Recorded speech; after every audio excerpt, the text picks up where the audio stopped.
I bought these headphones for myself. These were my birthday present to myself. Oh, that's. I mean, that. I wish I could see what they were. Wait. Hold. Where is it? There was just a challenge about headphones. Yeah, everyone talk about their headphones and mics. Matt, go. I have a Shure SM7B as my mic. See it right here. It's what gives me these dulcet radio tones. And my headset is the SteelSeries Arctis 7s, which are not a good mix with the Go XLR. So if you have a Go XLR Mini, maybe don't go for USB-only wireless headphones. Yeah, Headphones are the Senel, I want to say SL105s, which are the B&H Photo knockoff reproductions of the Sony MDR7506s.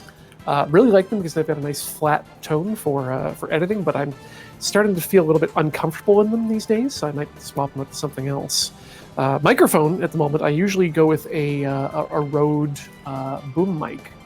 I can't look at it right now, but for Desert Bus, Johnny was kind enough to provide me with a BodyPack SK100 Sennheiser transmitter and receiver, though I'm not entirely certain what the microphone capsule is.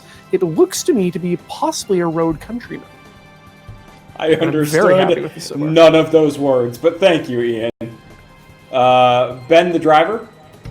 The challenge isn't for you. I know, that's why I said thank you, Ian. I understood what you were talking about, buddy. But, I had no clue, and that just shows how very little I know about audio equipment.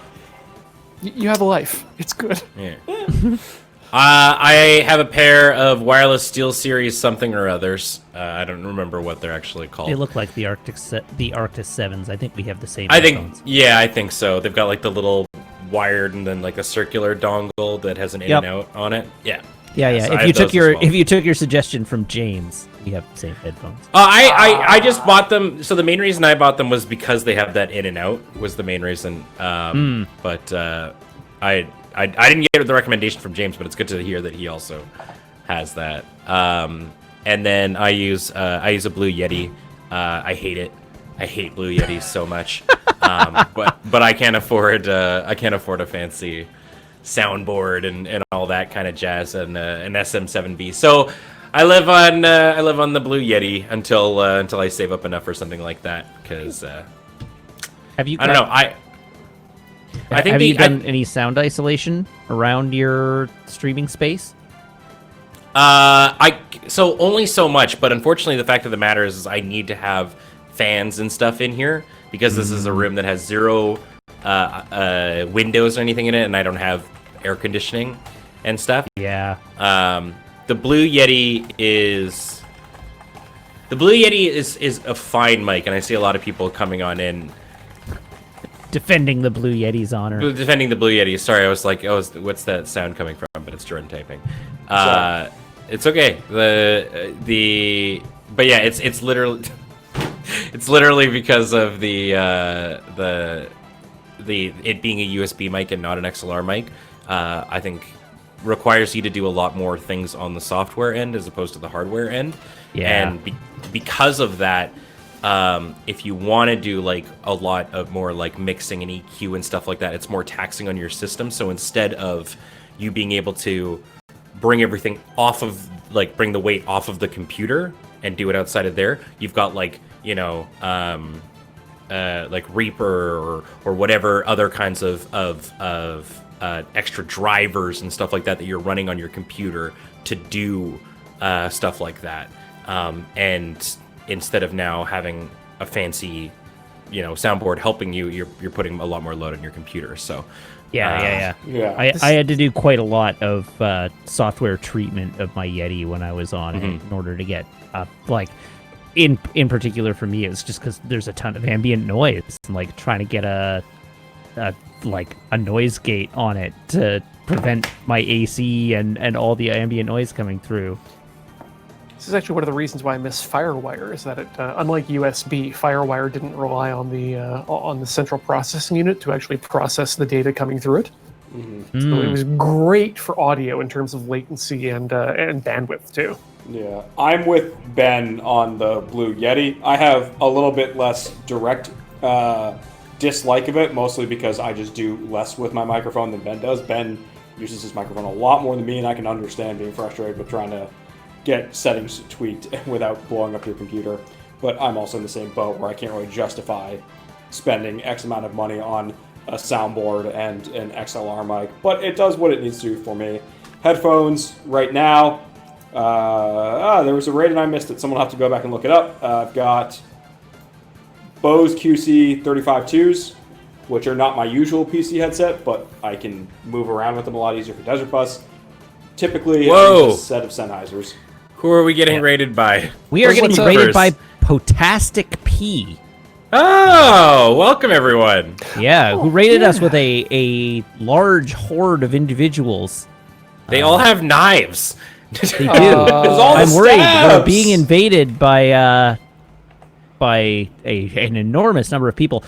To the Raiders, we appreciate your excitement. Thank you very much for joining us. If you could please do our mods a favor and try to limit your emotes to 7 per message. I'm sure they would appreciate that.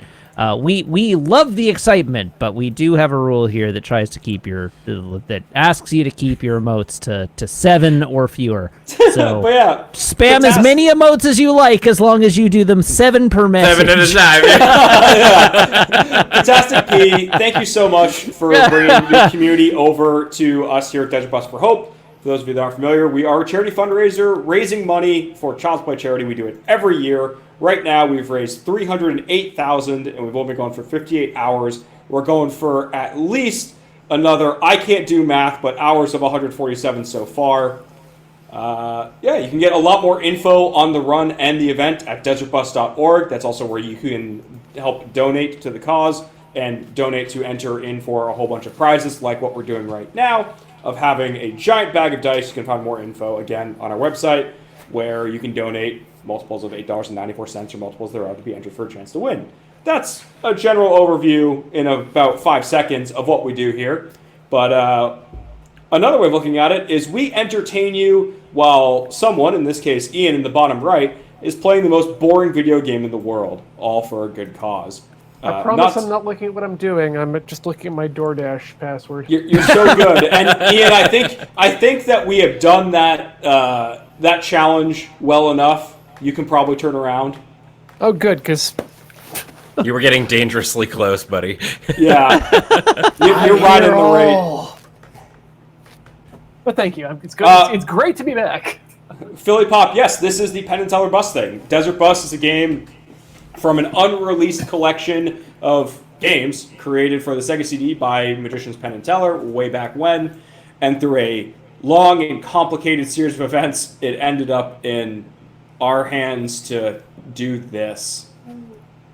And we just are doing goofs. Obviously, this is a little bit different than a standard Desert Bus. In previous years, we're typically in person in a large studio, but current state of the world means that we have adapted to an online solution, hence why we're all in our own little windows. One of us is driving in Rainbow Road, one of us is hanging out in Firewatch, the other one is spending double time in Desert Bus for some horrible reason, and I'm hanging out at the Castle Cagliostro. Yeah, if you're new to this stream, you can think of it kind of like a variety show. We admit this is not the typical stream. We are not playing the Fort Nuts. We are not playing the Pug Bees. We are not a high action stream. Take that one again, Matt? No, not at all. Fort Nuts. We do promise you laughs until you cry. If you go back about a half an hour, if you just hop in your time machine, go back in time about a half an hour, you will watch the stream and laugh until you cry. Who knows what the future holds? I mean, we may have spent all of our humor already, but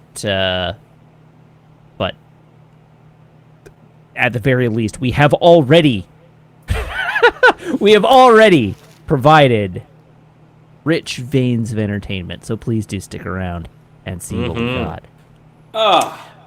Thank you for that. We do have one more thing to go into. Sorry, Ben, what do you got?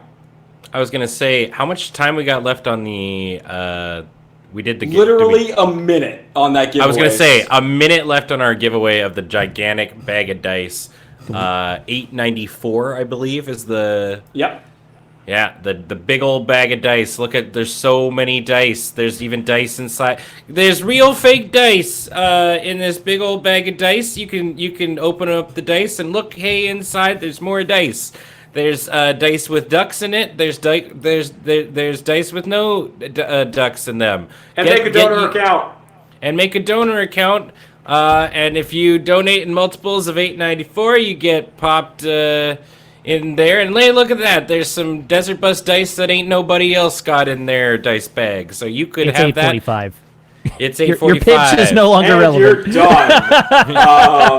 Hey, there was a $357 donation right at the end there. Just saying. Real fake dice bags. They definitely did that, at the same time that you did that, and it's not us catching up. Thank you so much, Ben. We've got... I am a horrible friend. I'm so sorry. Thank you so much for the pitch. Goodbye, self-esteem. I missed you. I never had it. You can come and join me with it. Just wrapping up the last challenge, we also have Max on the call, who would like to speak about their headphones and microphone solution. Oh, yeah. I'm Max, if you haven't seen me. I'm the stage friend. And because we don't have pronouns on, I'm the one exception, I think, on this stream, and then I'm they, them. But my headphones, I love these headphones. These are Bang & Olufsen H6s, which are just delightful. I paid probably too much for them. These were like $500, but they're just like one of the best purchases I've ever made. Having good headphones is just really nice. And for microphone, I've got a Samsung Q2U, something like that, which is fine. And at some point I'll upgrade once I figure out the rest of my audio setup more. But oh my gosh, these headphones, if you can afford them, from what I understand, they're cheap for the level of quality that they put out. Like, they're better than some $1,000 headphones from what I understand. And yeah, they're very good. They're also wired, which I prefer. I very dislike Bluetooth or noise canceling stuff because they're heavy, and I can't wear headphones for very long because my ears stick out. So having light headphones is really nice, and these are nice and light, and I can wear them for hours and hours, and they sound amazing. Heck yeah. So that's the Bang & Olufsen H6s. Highly recommend. Nice. You want to take that name again, Max? No. Listen, they didn't make up the name. Nope. I have. Olufsen. Do you want to take that one again, Ian? Absolutely not.